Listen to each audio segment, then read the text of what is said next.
Welcome back दोस्तों, स्वागत है आपका मेरे चैनल में। और आप सब कैसे हैं ये बताने के लिए कमेंट में हर हर महादेव जरूर लिखें।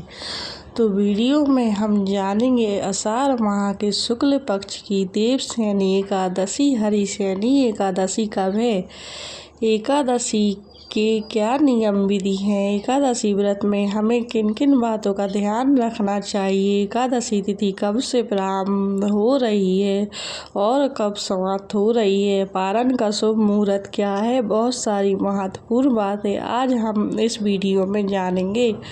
तो आप लोग बने रहिए मेरे साथ मेरे चैनल पर। अगर आपको मेरा वीडियो पसंद आता है तो प्लीज़ आप मेरे चैनल को सब्सक्राइब कर दीजिए, आइकॉन को प्रेस कर दीजिएगा, जिससे कि मेरे वीडियो के नए नोटिफिकेशन आप सभी के पास सबसे पहले पहुंचे। तो चलिए शुरू करते हैं और सभी महत्वपूर्ण बातें जान लेते हैं। तो सबसे पहले दोस्तों आपको बता दूं, आषाढ़ महीने के शुक्ल पक्ष के देवशयनी एकादशी का व्रत जो है हम कब रखेंगे। 17 जुलाई को दिन है बुधवार। तो एकादशी का व्रत में 3 दिवसीय यह व्रत होता है। नहाए खाए से शुरू होता है, मतलब दशमी के दिन से शुरू होकर और द्वादशी के व्रत का समापन होता है।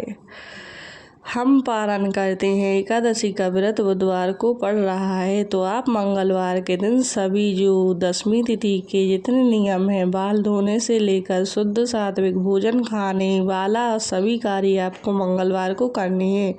मतलब 16 जुलाई को हमें सभी कार्य करने हैं, ठीक है। बाल वगैरह धोकर हमें स्नान आदि से निवृत्त होकर और शुद्ध सात्विक भोजन हमें करनी चाहिए, ठीक है, दशमी के दिन। और ऐसा माना जाता है कि देवशयनी एकादशी के दिन से विष्णु भगवान जी अपने योग निद्रा में क्षीर सागर में चले जाते हैं 4 महीने के लिए, जिसको चतुर्मास के नाम से भी हम जानते हैं। तो 4 महीने किसी भी प्रकार के शुभ और मांगलिक कार्य हमारे घर में नहीं किए जाते हैं। इन 4 महीनों में केवल व्रत त्योहार, क्योंकि शिव जी के जितने भी व्रत आप देख रहे हैं ना, शिव जी को अपने कार्यभार को सौंप के चले जाते हैं। विष्णु भगवान तो केवल हम व्रत मनाते हैं। इसमें सावन का व्रत, हरिताली का तीज, हरियाली तीया छठ हम व्रत ही करते हैं। पूजा पाठ त्योहार के लिए ये 4 महीना माना जाता है। इसमें मांगलिक कार्य एकदम नहीं किया जाता है। गृह प्रवेश, मुंडन, विवाह जाने कुछ भी नहीं होता है, ठीक है। और देवशयनी एकादशी के दिन से ही विष्णु भगवान ने योग निद्रा में जाते हैं। और कब भगवान उठते हैं जागते हैं तो वह भी आपको बता दूं।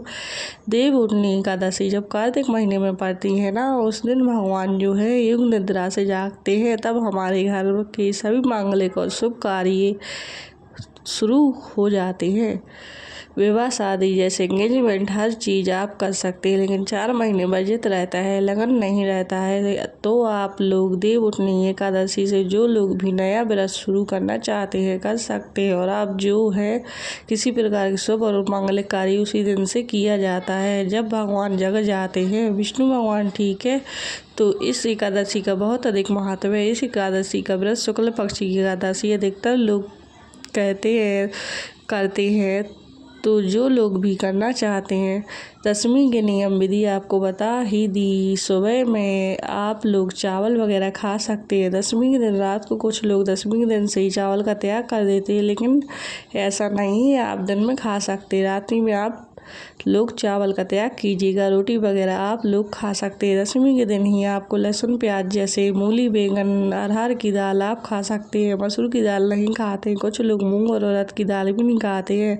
अपने अपने तरीके से अपने क्षेत्र के हिसाब से लोग एकादशी का भी व्रत रखते हैं। तो कम से कम मसूर की दाल आप लोग ज़रूर अवॉइड कीजिएगा। अरहर और चने की दाल खाएं तो ज़्यादा बेहतर है, या दान करते हैं। तो ये हो गया। और अगले दिन जो है हम एकादशी का व्रत रखेंगे। 17 जुलाई को दिन है बुधवार। तो आप मंगलवार के दिन तुलसी पत्र तोड़ नहीं सकते। बुधवार के दिन एकादशी है तो तोड़नी नहीं चाहिए, इस बात का ध्यान रखिएगा। तो आप लोग सोमवार को भी तुलसी पत्र तोड़कर रख लीजिएगा, क्योंकि एकादशी के दिन हमें तुलसी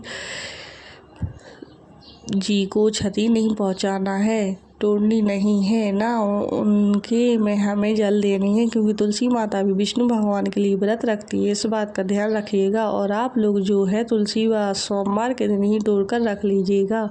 और जो लोग भी देखिए, विष्णु भगवान ही नहीं, किसी भी देवी देवता को हमें अन्न का भोग अनाज का नहीं लगानी चाहिए, क्योंकि सभी देवी देवता एकादशी का व्रत रखते हैं और तुलसी माता को लगाना नहीं है, जल भी नहीं चढ़ाना है। ये हो गया। अगला कार्य आपको क्या करना है कि एकादशी के दिन आप जो फलाहार या व्रत है, आप स्नान ध्यान से पहले निर्वत होकर विष्णु भगवान की सुबह सवेरे ही पूजा कर लेनी चाहिए, बिन कुछ खाए पिए। ठीक है, ऐसा नहीं है कि जल ग्रहण आप लोग कर सकते हैं। मान लीजिए जिनसे नहीं रहा जाता है, आप लोग जल ग्रहण कर सकते हैं, लेकिन बिना कुछ खाए पिए, बिना चाय वगैरह पिए आपको सबसे पहले विष्णु भगवान की पूजा कर लेनी चाहिए। आप चौकी लगाकर भी पूजा कर सकते हैं।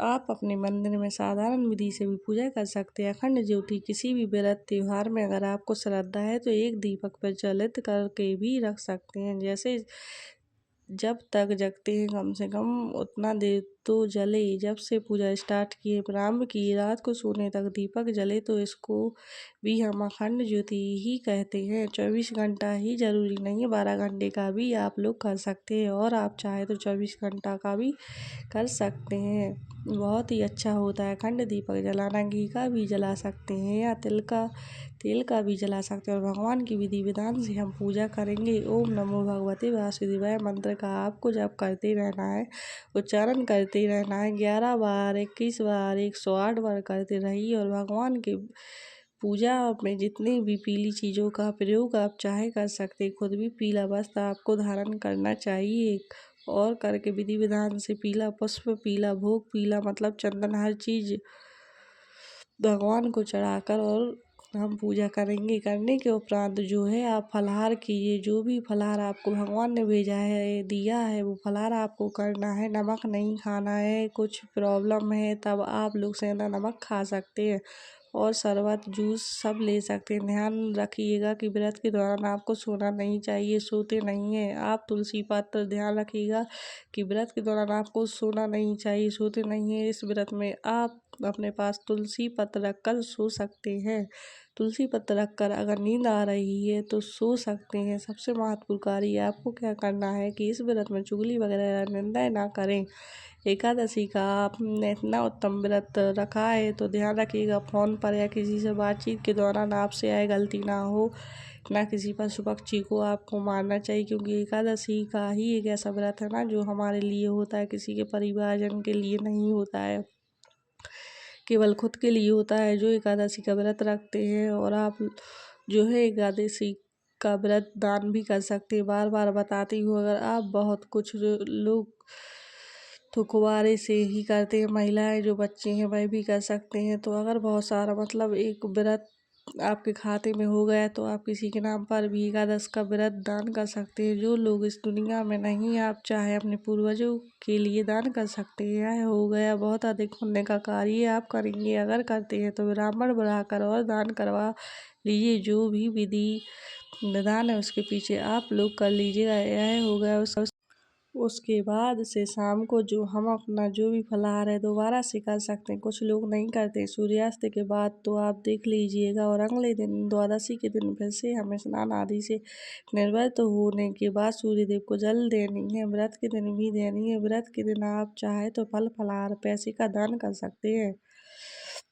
और पारण के दिन, द्वादशी के दिन जो है हम जैसे अनाज का दान करते हैं, पूजा पाठ कर लीजिए। अगर आपके यहाँ भोजन तैयार हो गया है तब तो अच्छी बात है, नहीं तैयार हुआ तो आप गंगा जल और तुलसी पत्र मुख में डालकर अपना व्रत खोल सकते हैं पारण में ही, क्योंकि इस व्रत के नियम, विधि और समय का है, हमें बहुत अधिक ध्यान रखना पड़ता है। ऐसा नहीं कि जब खा लो जब पी लो, ऐसा कुछ नहीं है। व्रत से ज़्यादा महत्वपूर्ण है उसके नियम, उसका पालन आपको ज़रूर करना है। और अनाज में आप कुछ भी दान कर सकते हैं। आटे का दान किया जाता है, आटा, दाल, हल्दी, आलू, सब्जी जो चाहे आप लोग दान कर सकते हैं। और उसके बाद में आपको भोजन करने बैठना है। भोजन में आपको ध्यान रखना है कि सरसों का तेल का भोजन आपको नहीं करना है। 10वीं के दिन आप लोग सरसों तेल डाल सकते हैं, द्वादशी के दिन नहीं डालना है। घी का या रिफाइंड ऑयल में सूर्यमुखी आप ले सकते हैं,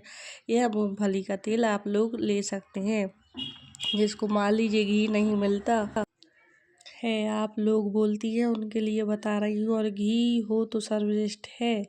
ये हो गया। और उसके बाद से अग्रासन कुछ हमें निकाल देनी है, जैसे गौ माता के लिए, पक्षियों के लिए ग्रास जिसको बोलते हैं, निकाल कर और उसके बाद से हमें भोजन करना है। एक समय ही भोजन करना है, दिन भर नहीं करना है, एक समय भोजन करना है। और करने के उपरांत जो है आप बीच में भूख लगती है तो कुछ भी फल जूस यह सब ले सकते हैं, चाय पानी पी सकते हैं। और रात्रि में आप जो चाहे वह खा सकते हैं, चावल भी आप लोग खा सकते हैं। और आप लोग जो है लहसुन प्याज भी खा सकते हैं। क्लियर हो गया। और जो लोग व्रत नहीं रखते उस दिन चावल का आप लोग त्याग करें। अगर आप चाहते हैं कि हम एकादशी का कुछ लाभ उठाना चाहते थे तो उससे भी आपको लाभ मिलेगा। उस दिन चावल ना खाएं, रोटी खा सकते हैं, लहसुन प्याज ना खाएं। और भगवान के मंदिर में एक अखंड दीपक भी प्रज्वलित करके रख सकते हैं। और विधि विधान से पूजा करके बिना व्रत रखे भी आप संपूर्ण लाभ प्राप्त कर सकते हैं। सारी बातें क्लियर हो गई। अब चलिए आगे जान लेते हैं कि एकादशी तिथि कब से प्रारंभ हो रही है,